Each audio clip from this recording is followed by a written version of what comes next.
Welcome back to the Remote No Pressure Podcast. Bill. Well, hello. Good to be back. Now, if you notice down below, we do the auto caption thing, and sometimes I make that pause, and I'm like, welcome back to the Remote No Pressure Podcast, Bill. And I never know what it's going to say, because sometimes it says pill, or Phil, or what, because our captions I never watch it with a caption. Now I got to watch it with a caption. You gotta do the auto caption, brah. But anyways, so it's kind of, I do that now to kind of throw off the captions, so I don't know what it says below. And if you look, our production's really gone up this whole last season. This being our season finale. Before we get started, I just want to clear up a few things. Now, I don't know where you live. I don't know. Yeah, you've been to my house. Well, I know where Bill lives. You know where I live, Bill. I do. We used to shoot in your basement. Well, video, not like guns or any kind of other kind of video. Whoa. That's where my OnlyFans is filmed now. In the basement of my house. I thought that wall looked familiar. As we've said before, it's ankles down. We have set up our OnlyFans page. We do have the cameras. It's ankles spelled with a Q. And we have Thigh Gap Thursday, where we'll like move the camera up just a little bit so you can see my thigh gap.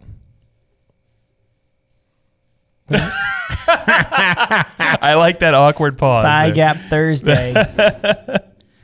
Yeah. And then we got Fungal Friday, where you can We're still trying to work on that one. Building that one out. Still growing it. Still growing the Fungal Friday. You can get in. I'll show you my toes. It's just a beautiful thing. No, but we as a podcast have grown this year. Production qualities. I mean, this is the last episode of the season, so just to kind of close it out, first of all, say thank you to everyone. Thank you to Wild Bill. Thank you to Aaron Reed. Aaron Reed's got a couple more episodes coming up. He's got one this week, actually, going to be published. I believe it's with Chris Barclay. It's going to be an amazing interview. But it's the last episode for us here at RNP for this season. And production quality has gotten better. Thanks mainly 100. Well, not mainly. It's 100%. The quality production. Bill, thank you so much. I really appreciate all you've done this summer. Problem. You've done a great job.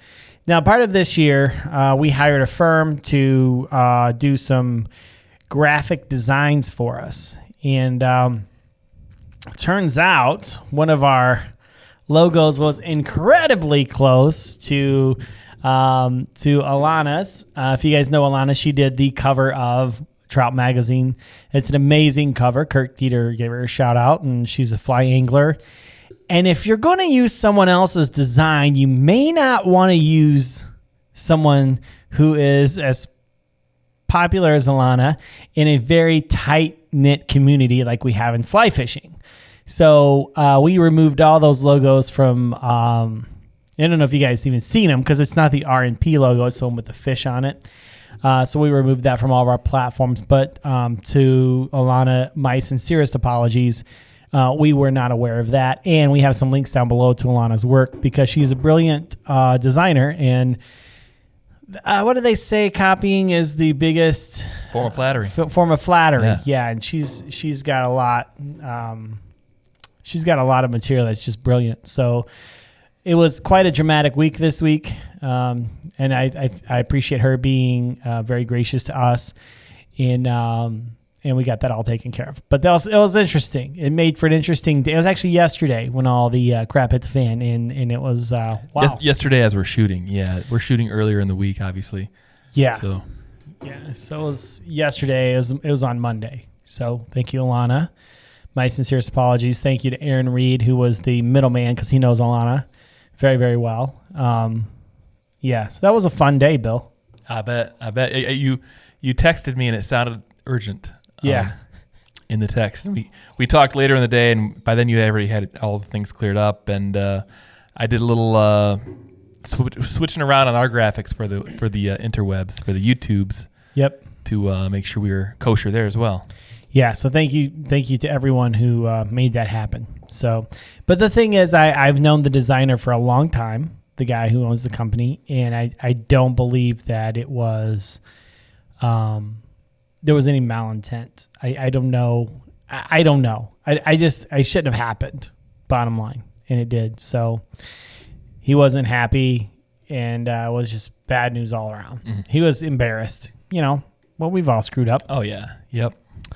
But yeah, so that was an interesting day, but it was serious to the whole community. If you guys know Alana's work, click below. And it was embarrassing for me because we paid for that. We invested into the podcast, and yeah. But anyways, so back to not to bring everyone down like a Debbie Downer. Come on, man. But this week I wanted to tell you, we still have our Bob White blowout sale going on right now, $10 for his t-shirt. Go online to remotenopressure.com and check it out. Also, we have an awesome guest talking about Sasquatch this week, and you can find our Sasquatch with the fly rod, leave no trace shirts there on our website at remotenopressure.com as well, Bill. What about a buff? The buff is there. It kind of looks like a faux fur. It's not really fur. It just inspired by. It's inspired by a Sasquatch. With any of our clothing, with our buffs, especially the buffs are nice.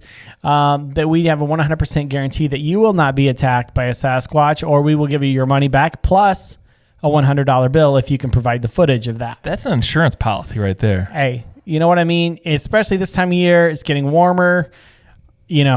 And I said this before, I don't know if they have a breeding season or not, but I'm sure, and you don't know either.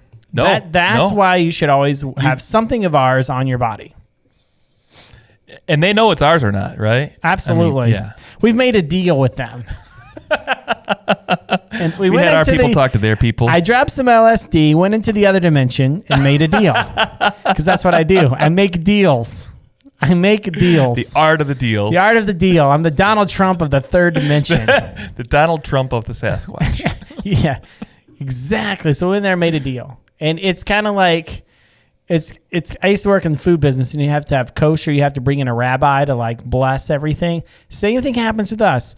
We send our designs in the other dimension, and we have to have a Squatch look at them, give it the blessing, and then it's like, what's the Sasquatch word for kosher? I don't know. We've really pissed off a lot of people. Yeah. But you guys can check out our website. The letters are coming this week. They're letters. They're going to handwrite letters. If you guys handwrite me a letter, P.O. Box. Dear. Here's my address. P.O. Box 122, Jamestown, Michigan, 49427. You mail me a bottle cap, I will send you a free decal. Actually, if you mail me anything to P.O. Box 122 in Jamestown, Michigan, I just like getting mail. Just mail me something. Just mail me something. I'm lonely. I got Nikki down there at the post office. I swear to God, the other day I go in there. It's a small town.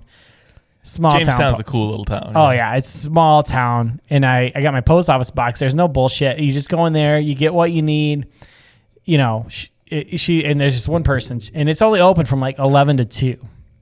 But my post office box is open I think 24/7. But anyways, so go in there, and Nikki, she's a postal worker, and she had a shirt on the other day that said, "I'm a snack." A snack. Girls that are snacks, they say, "I'm a snack." I don't. What's that mean? I shouldn't have to explain it to you, Bill. Oh. This is a family-friendly show. Oh, my apologies. I don't know some of the lingo, what the kids are saying these days with the rap music. I'm not going to go over the term we went on. I explained to you before the podcast. I'm going to leave that one out. Fair enough. Yeah. But so she had a shirt on, and yeah, it was really funny. I digress. I don't know why I'm telling you guys this, but P.O. Box 122, Jamestown, Michigan, 49427. Care of the snack. Care of the snack. Just imagine a quintessential postal worker. Okay. All right. Wearing a shirt with a little Debbie figure on it and says, "I'm a snack." All right.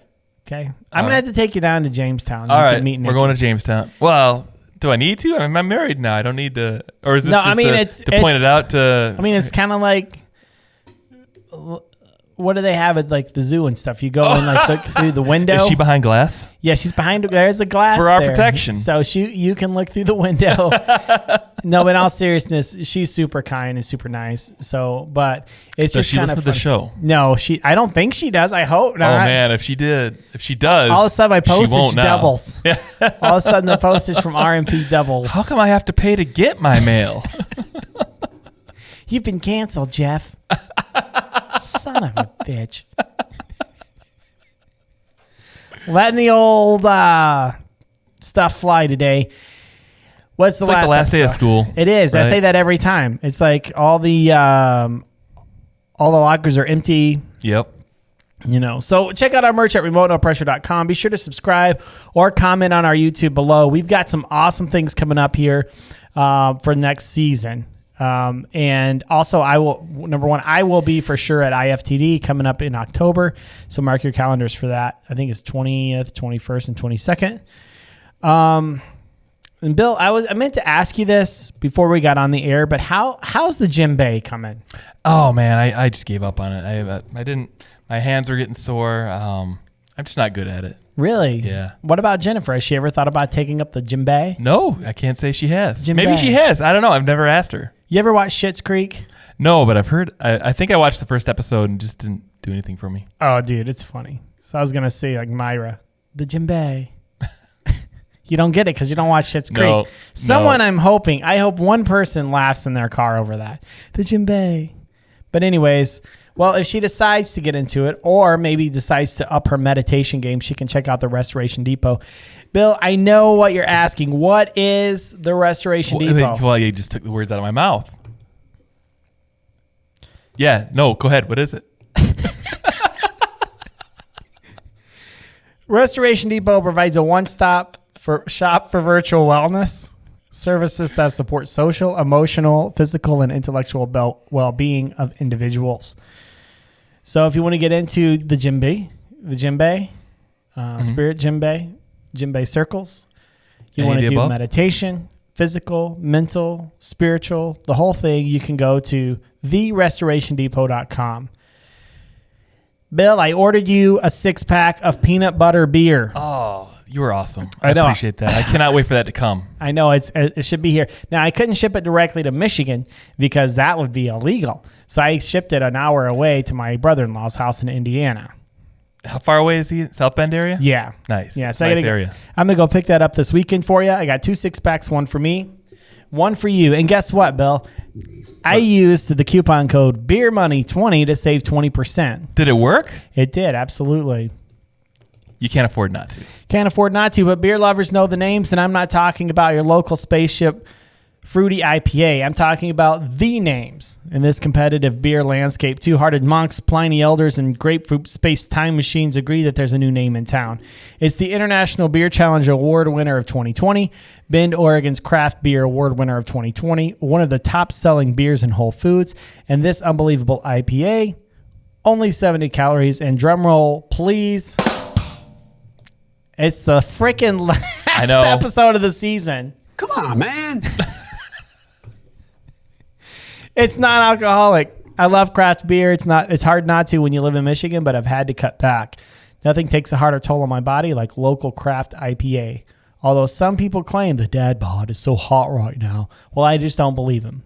Athletic Brewing's Run Wild IPA is a non-alcoholic, fully brewed, not diluted, non-alcoholic, low-calorie, award-winning IPA. Have this beer, any of their beers, shipped directly to your doorstep unless you live in Michigan, and save 20% with your discount code BEERMONEY20. Again, BEERMONEY20 to get 20% off of your beer of any of the ones you want. Even if you want to try this, they've teamed up with a big named peanut butter company. Oh, really? Is it one we've heard of? Yeah, I'm trying to think of the name of it. It's like a really micro niche beer company. And I mean a peanut butter company. Oh. Can't remember the name of it. They make nut butter too. Nut butter. Nut butter beer. No, but they make nut butter, but not nut butter beer. That'd be weird. But anyway, so check out athleticbrewing.com, and you can use your discount code BeerMoney20 at checkout for 20% off. And if you buy 2 6-packs and put in the BeerMoney20, I think it's like $20, $22 or something for me. That ain't bad.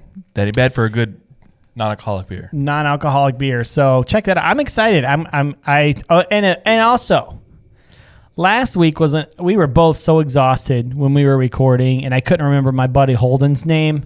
I said Flyowa guy because that's his call sign on Instagram, and I felt really bad about it because I know Holden's name. Holden Osmus.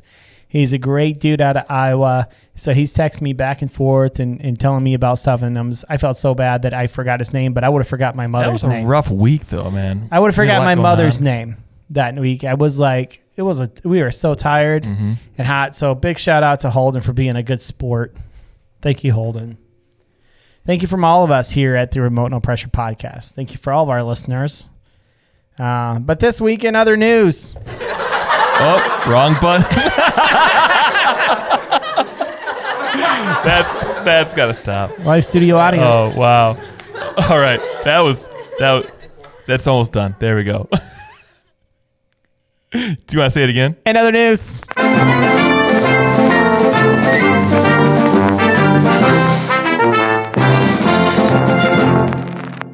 Are you a Hemingway fan, Bill? No, not really. Not because I don't like the guy. I just haven't gotten into his stuff yet. Are you much of a reader of fiction?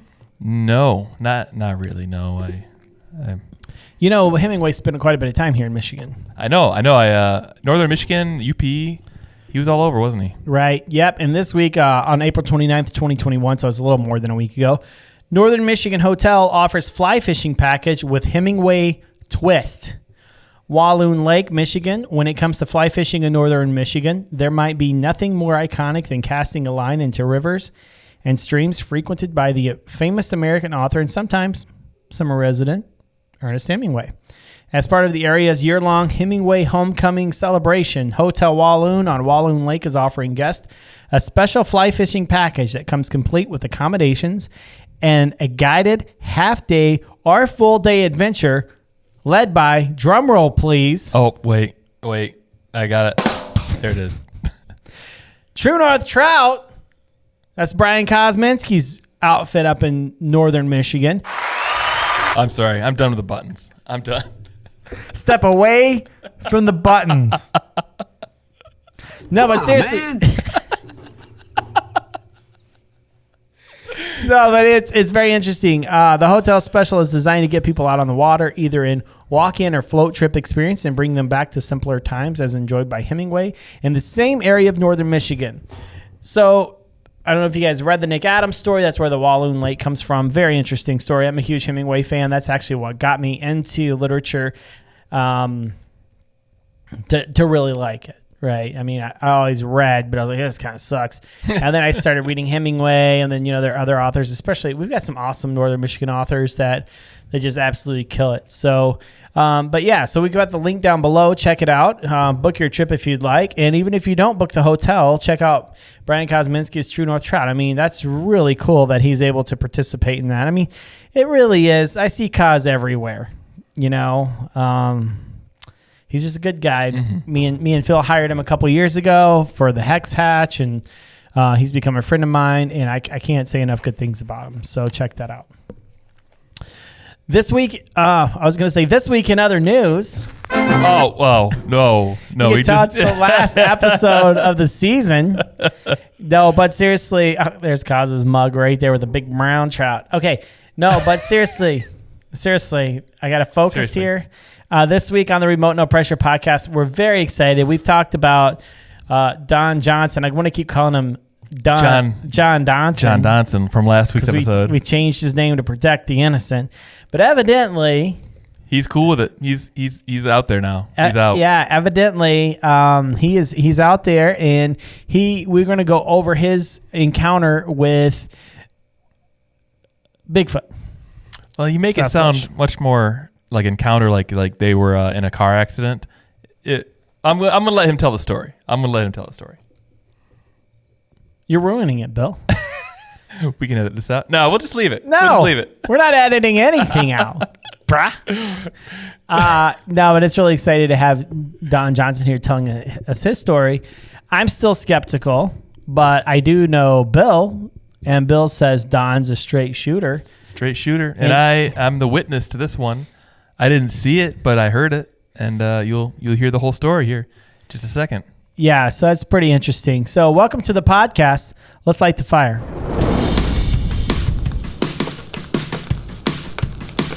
Today on the Remote No Pressure podcast, I'm very excited to have someone on here that is experienced with the Squatch.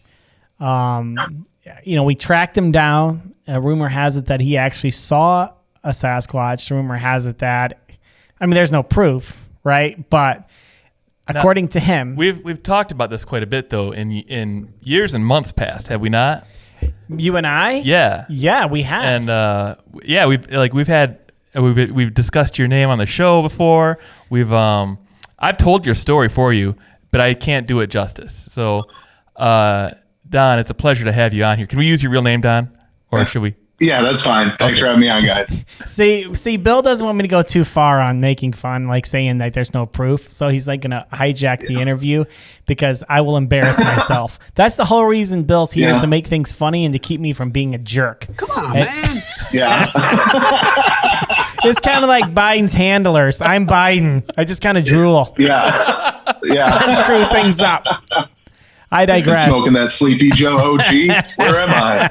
And so Bill, you want to hijack this thing? You want to ask him some questions because you were there too. So I'm just gonna cut you out of the picture. So you want me to just tell the story of what happened? Or? Yeah. So Don, I'm gonna just start this out. Like you and I were hiking out on the Manistee years ago. This is probably I think 2018-ish. I think 18 or 19. Yeah, I think it's sounds about right. And this was my first time ever having any experience with this. And I kind of told the story how I woke up in the tent and I heard like noises and it sounded to me like monkey noises out in the woods. Yeah. And I was camping with a friend who was out fishing. So that's where I'm going to let you take over from here. Yeah. So anyways, we went up there. I was going up for 2 nights and everybody was concerned that I was going to be going by myself. So Bill's like, I'm going to come up for a night. And then my little brother, he's like, I'm going to come up for the second night. I was like, all right, cool. It'll be kind of fun. Get to hang out with both the guys. And so I get up there before Wild Bill, get my tent or my hammock set up. Everything's all set. He gets there. We have a great night. And the next morning I wake up and he had told me that the fishing was really good in the morning. And I used to fly fish back in the day. I've never really used like, lures and different things for normal fishing, but I just had this like little tackle box full of random stuff. And I'm like, even if I don't catch anything, it's going to be a great meditation. So I get up 6:30 in the morning and a little chilly, sun's just starting to come up, get out on the bank of the river and I'm fishing for probably about 45 minutes. Sun's coming up. It just feels amazing out there. And I start hearing this noise and I'm just trying to place it like, is this an owl? Is it a bird? Like, what is it? Because it wasn't a howl and it wasn't anything that I'd ever heard before. It was like a yowl is how me and Bill kind of described it. It sounded like a monkey and you just sound like an idiot saying like, I hear a monkey out in the woods. Sure. And like, there has to be something else that it has to be. And so not paying too much attention to it. It's just like, I can hear it across the river. And I'm just thinking to myself, like, what is that? And after I fished for a little bit longer, all of a sudden I see across the river, the grass was about, I don't know, maybe waist high on the other side of the river. And I see one of the trees that's like probably about 10 feet back into the woods. I see the top of it just go and just start swaying. So I look immediately for like an eagle or whatever bird was making this noise. And I look up and there's no bird. I can't see anything. And it's the tallest tree there. And it's just shaking back and forth like something just jumped out of it. So I'm like, all right, based on the height of that tree is like, 40, 50 feet tall. I'm like, it's got to be like this big around, at least. It's a big tree to move like that. So I follow the tree line down and in the shadows, I just see fur, just brown fur in this pocket. And it was probably about, based on size, like the size of like my torso. Okay. I couldn't see a head and I couldn't see legs. I just saw brown fur.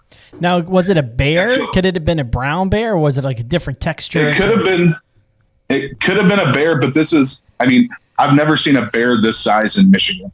Okay. Because this was huge. And the bears that are typically down here are normally the black bears, and they're a lot smaller. So how tall? We talked about that, like, how tall was this thing? I mean, I don't know how tall you are, Don. So when you say my torso, I would estimate, looking across the river, that whatever it was probably 8 to 9 feet tall. Wow. And so I saw it, and my hair just stood up. I'm like, is it a moose? Is it like an elk? Is it a bear?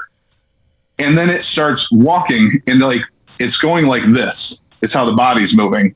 And it disappears into the shadows, and that noise followed it all the way down the rest of the river. Like the howling noise? The howling noise followed the fur into the shadows and kept going down south, down the Manistee, back up towards the bridge. Gotcha. And so I went back and I hopped into my hammock because I was terrified and Bill was still asleep. And I was just like, I don't know what I just saw. He's the Squatch guy. I'm not.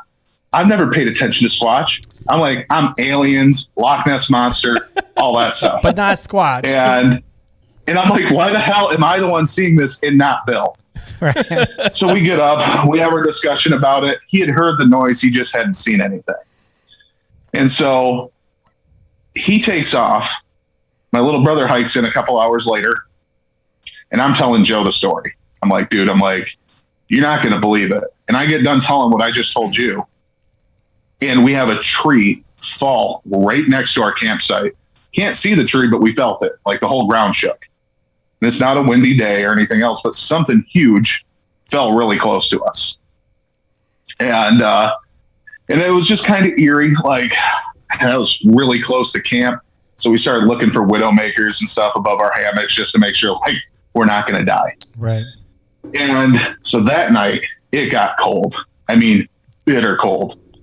So we wake up at probably about 5 o'clock in the morning, and I'm wearing my sleeping bag upside down on my head with a bandana tied around it like a jacket. I didn't bring a jacket or anything. And we're trying to keep the fire hot so we're not freezing to death, because Joe woke up too. And so, like, you've been to that campsite. You know how the ground's all like just little sticks. Yep. And acorns and all that stuff. Yep.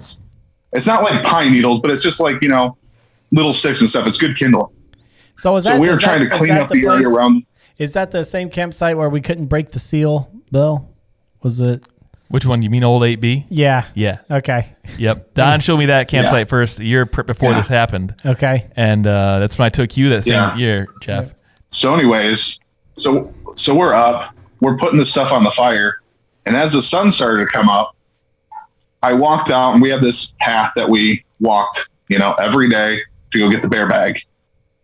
And I am probably 60, 70 feet away from the fire. And in the middle of our path that we've been walking this whole time, there's a mound of all these sticks. Like somebody had picked up like an armful and sat it down there, because they weren't scooped up from that area, because the ground around it was undisturbed. Mm-hmm. And it's just sitting there in a huge pile. And it wasn't there the day before. It wasn't there the day before. No, that area is always really picked over too. So, I mean, like, it's hard to find firewood. Yeah, it's hard to find firewood or anything else. And so I look at Joe and I'm like, hey, numbnuts, work smarter, not harder. We're both walking around barefoot. Like, why aren't you picking up the stuff right at the fire? You can pick that stuff up and put it right in there. Like, it's super easy. He's like, dude, I didn't do that. I'm like, I sure as hell didn't do it. I know Bill didn't do it. Like, where did that come from? Because that wasn't there in our walking path yesterday. So do you think? And so we don't know if he saw that we were cold and he was trying to give us a gift, or if somebody was in our campsite that night. Like, it was just crazy that it was just sitting right there in the middle of the path that we just kept walking. And yeah, so that's my Sasquatch story. Didn't Joe also have like stuff under his hammock? Oh yeah, Joe woke up and he had bones placed underneath his hammock that weren't there because we always make sure area is nice for getting into it, and they were kind of like placed out the length of his body. Bones And that's like Blair Witch bones. stuff. Bones, That's creepy. like what are you talking about? Like bird bones or like human bones? What kind of bones are these bones? Animal bones. They look to be like a cat. And Wow. it was something about the size of a cat or like a possum or a raccoon, something about that size. Wow. And it was just like there was like a pelvis, some ribs, I think a partial chunk of the skeleton or the skull. Wow. And That's creepy. Like, and then there was a few other like half-eaten pieces of food there too, like a chunk of corn and maybe an apple. I can't remember what the other thing was. And it was just, we didn't leave these here. Now, we've had animals get into the campsite. It wouldn't be shocking if something dragged something up from the river. Mm-hmm. But it was just so many weird little things that happened in this one trip. That's just like, was there something else there? No. And at the end of the day, I really hope it's Bigfoot because a random stranger in my campsite is way scarier than Bigfoot. oh, these boys look It's the only cold. reason I pack a gun. Yeah. I'm like, I'm not scared of bears or anything else. I'm scared of people. Yep. And Now I'm not super familiar with the Bigfoot folklore, but is it pretty common? Bill, I think you're the resident Bigfoot expert here. Is it pretty common for Sasquatch and or Bigfoot to leave a gift? Is that like something? I think like, did you ever watch the Les Stroud Bigfoot Survivorman they did? No. Don, I think you watched that, didn't you? Survivorman with Les Stroud. He got into gifting for an episode where they were setting out, they call it gifting. It's like they were setting out marbles for Bigfoot and whatever was out there would kind of like rearrange them, but it wouldn't steal them, or maybe they would even swap in articles, but like actual gifting of like stuff like that, I hadn't heard of before.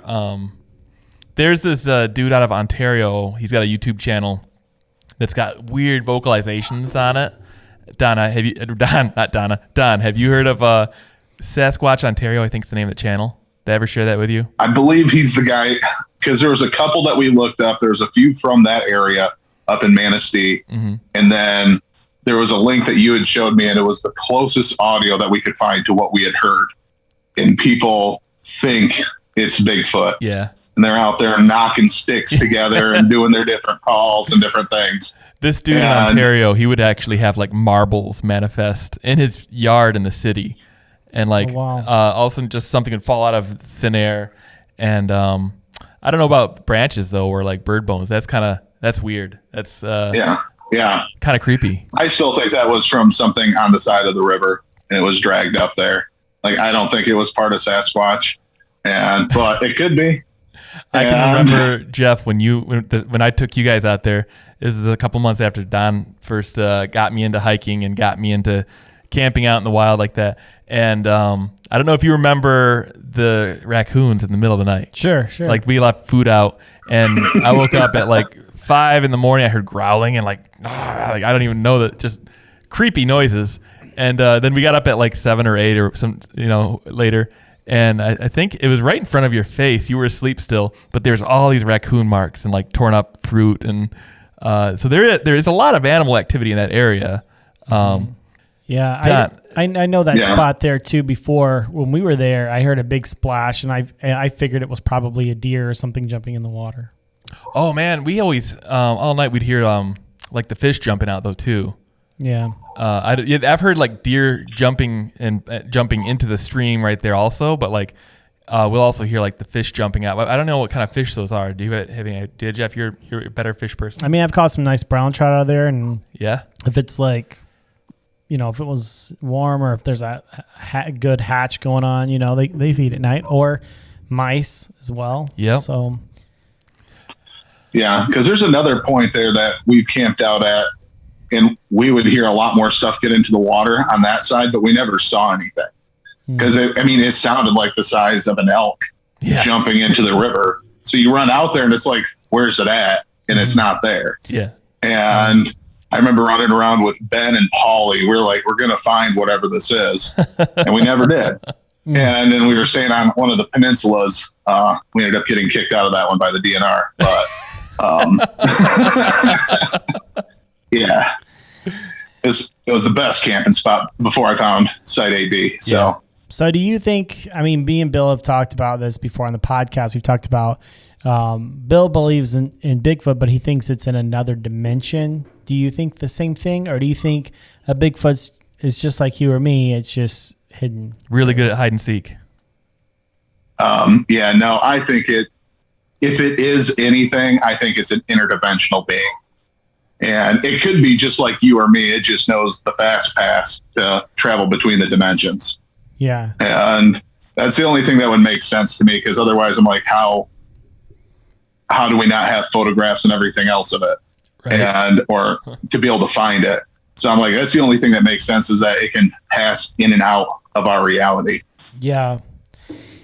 Very interesting. I wonder if people who do acid or DMT or something like that are more prone to see Bigfoot than people who are psychedelics in general. What is that? There's a site out west where like there's a mountain. Don, they talked about this on Edge of Wonder too. ESETI, is that the name of it? Is that where all the cows are dead and like they get? No. This is just a mountain that has a ton of like paranormal activity. Don't they do a camping thing there? Yeah. There's always like this big hippie commune there, and they have a lot of Bigfoot experiences, but like a lot of UFO experiences too. Yeah, and I mean, I haven't heard too many guys from all the different podcasts that I listen to of the guys that are doing the psychedelics that talk about Bigfoot or anything, but they could be more prone to see something like that. Most of the time they're talking about mechanical elves and geometric shapes and other things. You know, I read several years back, I read an article about people who had UFO experiences, people who have seen the UFOs, whatever, are like 200,000 times more prone to get cancer or some weird like, and I don't know if that's true or not, but just curious. It's kind of creepy if it is. Like, you would hope to never have a UFO experience if that's the case. Well, yeah, we all know. I mean, we talked about it last week. I mean, the 60 Minutes episode a couple weekends ago with the UAPs that they confirmed are real. Yeah. So now the question is, do you think it's alien technology, or do you think it's ancient technology? Well, if you take a look, I mean, look at the Mayans, look at all the stuff that, some people say even the Tower of Babel in the Bible wasn't really a super tall building, but more a building that was built perfectly to access the other dimensions. Yeah. It makes you wonder. I actually haven't heard that, but that's interesting. Yeah. Because think about it. I mean, I'm going to build a building to the heavens. I'm just going to build it super tall, according to the Bible. Just build it high so I can see God. Or it's something like a pyramid that there's something to that to where it can access heaven, not get to heaven, but access heaven. Yeah, I think that it could be an old technology that we just haven't fully re-understood yet, because there's the whole dark ages of history where we lost a lot of history and we lost a lot of technology from the ancient days, they say. And I'm just going off here saying this stuff too, so this isn't like, gospel, but there's a lot of like the pyramids being built, how fine you can't even slip a piece of paper between those rocks, they say. Right. And there's pyramids all over the planet too. So I mean, it wouldn't surprise me if there's this ancient technology that somebody has and somebody's unlocked or something, Yeah, well, they say, especially when they're talking about how those UAPs work, that they're not functioning in our level of physics that we understand currently, that it's almost like it's manipulating the reality around it to be able to move. That's the only way that they can really describe that. Yeah. Like almost like gravity bending. Yeah.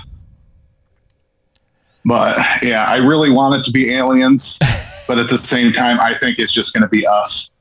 And it's something that we made or discovered or reverse engineered. China. But who knows? There could be something down in Antarctica. We don't even know yet. Well, according to flat earthers, Antarctica is the end of the earth. I mean, if we're going to go, Well, I mean, this is the season finale. I mean, if we're going to jump the shark, we're gonna go let's jump crazy. the shark. I mean, flat earthers say that, hey, you know, Antarctica and the North Pole, that's the end of the earth. That's, you know, that's why you can't penetrate that too far. See, what I always tell people is I'm like, whatever answers we're looking for are in Antarctica. I don't believe that it's an ice wall like the flat earthers might. Mm-hmm. But if you go with Graham Hancock's stuff, where he's talking about that there was a meteor strike about 12,500 years ago, Mm-hmm. and it would have struck somewhere towards the Middle East, and it caused a magnetic shift to where, like, basically the equator moves. And everything flash freezes in one area where Antarctica is currently. It could have been something that was much more green and lush back then, and it was just taken out with one move. It also explains the flood on that side of the planet over in the Middle East, and that it wasn't maybe planetary, but it definitely affected that section. It lines up with all the different religious texts because they all have a flood story and has some sort of foreknowledge to prepare for it. And so I think whatever answers we're looking for are buried underneath that ice. And maybe that's why the Nazis had like done so much work with like building their base over there. Right. And why we have treaties to where you can only go so far onto it. Right. It's just whatever it is, I think it's there. Yeah, I agree. You know, I like Graham Hancock, and he talked about the Sphinx. Yeah. You know, and how it's actually was much older than what they put on and stuff. And it's just very interesting. You know, I went to Guatemala a few years ago to Chichicastenango, and then we went way up into the mountains there, and there, you know, we had, you know, if you take a look at their pyramids, they have pyramids very similar to the Egyptian pyramids. And they say that could have been millions of people here before the Spanish people came and brought over their flu and viruses and all that and killed everybody off. And it looks like there was a whole, I mean, what happened to them? Is that what happened? I mean, I don't know, you know. Every time I mean, that even ties into the dinosaurs aren't real, craziness. If you guys want to go crazy, where they've used giant bones and passed them off as a dinosaur bone. No, I've not heard that. Yeah. So is this like some dark tubes on the YouTube? Is this like Ken Ham, like the creation thing? Like, nah, dinosaurs aren't real. And then No. That's dinosaurs are still alive if you follow Ken Ham. Oh, really? And, where are they? What is Ken Ham they're say? still Antarctica. He thinks that there's still pterodactyls, some sort of water plesiosaurus like the Loch Ness monster, and that even some long necks in some remote areas of the rainforest. I was a Ken there's Ham still pterodactyl? fan. Yeah. I mean, there's been sightings in Texas as early as like the 80s. Wow. But it could have just been a big Pterodactyls? bird or somebody tripping. So, Yeah, people you're saying saw pterodactyls in the 80s in Texas. yeah. Interesting. I mean, from what I read in his books when I was a kid, I took that stuff as gospel. Right. I'm not a fan also of that Ken the planet Ham. was 6,000 years old, so. Yeah. And I don't know. The Ark is a cool place if you guys ever get to visit down there, though. Don, you've been there before, have you not? The whole creation. Oh, wow. Well, if you ever get down to Kentucky, it's a really cool experience. I mean, it's like the Bible version of Disney World. I mean, like animatronics and like they have an actual life-size Ark that you can tour. Yeah, no, I've seen it. It looks cool. And I just don't want to go to it until he takes the dinosaurs off the Ark. And Man, because he's got a couple on there. Yep. Are you guys serious right now? Yeah. He's got dinosaurs throughout both museums. Everything. Yeah. Yeah. Shit, I'm gonna get some emails on this one.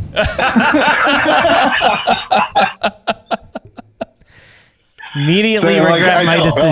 I'm like, I don't believe anything, but it's way more interesting than watching what's actually happening with how crazy some of this stuff is in the world today. I'd rather watch a thing about Bigfoot.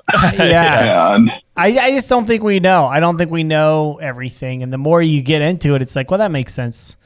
And then you're like, that's crazy. But then you read into it and it's like, that makes sense. And that's pretty much my entire life through the pandemic, especially. It's like, that doesn't make sense. Oh, actually, yeah, okay, kind of does. You know, that's the whole thing. That's my life now, Don. Yeah. But what I thought was funny is like, I went out hiking with my sons on Sunday, and we were walking around a local park here. And as we're walking around doing stuff, I'm just like, they're telling me all their stories, what they think about the world. Do you think we're going to find Bigfoot? Like, we got to keep us like eyes out for them. Like, there could be Bigfoot signs out here. But then they start telling stories about like pterodactyls in the desert and the Loch Ness Monster and doing all this stuff. And I haven't talked to them about it at all. So I'm like, is this just one of those things that's found? Because I'm like, they're finding it in YouTube videos from different YouTube stars that they're watching. It's not something I'm talking to them about. Yep. And I'm like, it's crazy that you're saying the same story that I remember saying at your age. You know? And well, I'm like, you're definitely my kids. I probably too is like whatever you watch on YouTube, it'll like recommend videos that are similar to what you watched. So if they're on your device and they're like, "Oh, Dad, okay." No, I can't have them screw up my algorithm. And they've got their own. I don't need to be seeing any of their Mr. Beast videos. I think the way they design the videos now, especially the Fortnite videos and stuff, are you know they go on there and they watch people play video games, and the way they make those video games is just scream as loud as you possibly can while you're playing, and it's just the worst. The more obnoxious you are, the more views you get. Well, I really appreciate you hanging out with us, Don. I know you got a busy schedule ahead of you tonight, but it's always good to hear your story.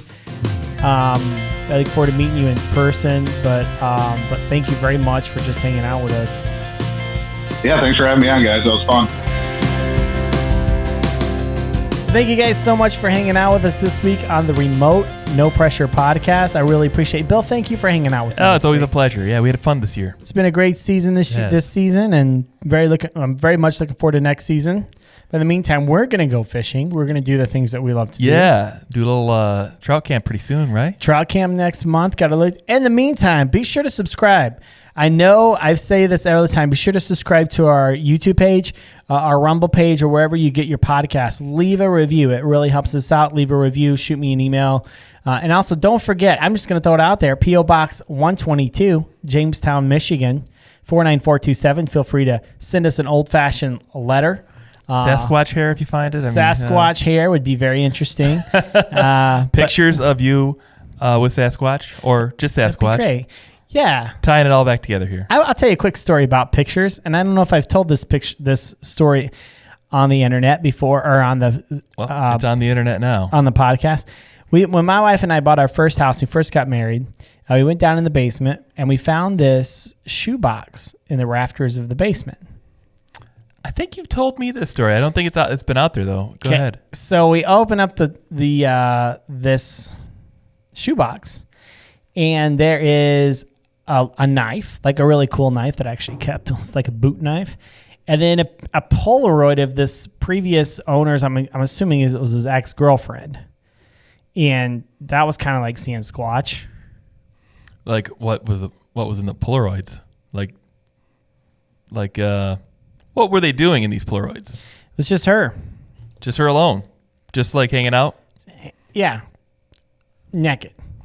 Oh, that was what we were getting at, yeah. I know. I know. But that was kind of like seeing a Squatch. It's like, oh, what's this old time capsule? It says, was it Reebok pumps on the side? Wow, going back to the 90s on that. Wow, this thing's got to be like 15 years old. What's in the box? Oh, Harry.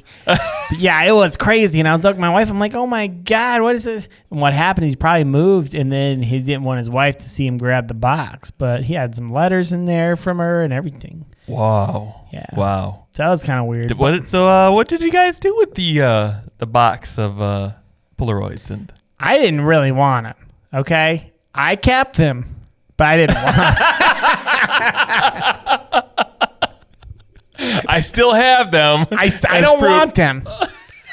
But But it was, when we first moved in. It reminds me of the first day we moved in our first house. You can't throw that away. Freshly opened box smell. Still smells like Reebok pumps. And knives. And Polaroids. And Polaroids. It's just a moment. I can't throw that away. Now it's in your basement. Now it's in my basement. Very well hidden. We move away. Yeah.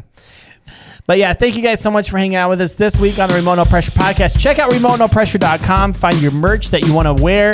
Meet me out at IFTD. And Bill, any last words? Oh, man. You'd think by the last one I would have had something good. Well, until next time, go fishing.